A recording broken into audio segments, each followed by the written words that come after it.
त्यो डिटेक्टरको सुई यसरी हल्लिरहेको थियो कि मानौ त्यहाँ मुनि कुनै ठुलै खजाना लुकेको छ। त्यसपछि उनीहरू समयलाई अलिकति पनि खेर नफालिकन एउटा मेसिन स्टार्ट गरेर बालुवा हटाउन सुरु गर्छ। जब त्यो मेसिन चल्न थाल्यो तब बालुवा मुनि दबेर रहेको वस्तु बाहिर देखिन थाल्यो। त्यो वस्तु एउटा क्यानन थियो। उनीहरूले अनुमान लगाउँछ पक्कै पनि त्यो क्यानन दोस्रो विश्वयुद्धको हुनुपर्छ। यदि यो क्याननलाई बाहिर निकालेर बेच्न मात्र सक्यो भने पनि उनीहरूले एकदमै राम्रो पैसा कमाउनेछन्। वर्षौंसम्म पानी मुनि रहेको कारणले त्यो क्याननमा अलिकति खिया भने अवश्य लागेको थियो, तर त्यस्तो नराम्रो गरी पनि होइन। त्यस क्याननलाई डोरीले राम्रोसँग बाँध्छ र एयर ब्यागमा हावा भरेर माथि उठाउन सुरु गर्छ। जब उनीहरूले त्यस क्याननलाई लगभग माथि नै पुर्याइसकेको हुन्छ तब अचानक मेरिन पुलिसको जहाज गस्ती गर्दै त्यहीँ आइपुग्छ।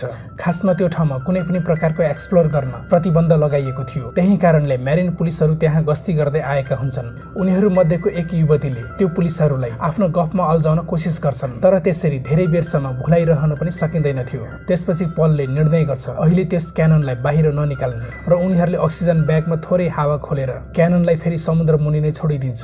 तब त्यसबेला उनीहरूको एकजना साथीबाट गल्ती हुन्छ। उसले एयर ब्यागबाट पुरै हावा छोडिदिन्छ। त्यसकारण ऊ पनि क्याननसँगै समुद्र मुनि डुब्न पुग्छ र उसको एउटा हात क्यानन मुनि चेपिन्छ। त्यसपछि उनीहरू सबैजना भएर उचाल्ने कोसिस गर्छ, तर त्यस क्याननलाई हल्लाउन पनि सक्दैनन् र पलले फेरि दिमाग लगाउँछ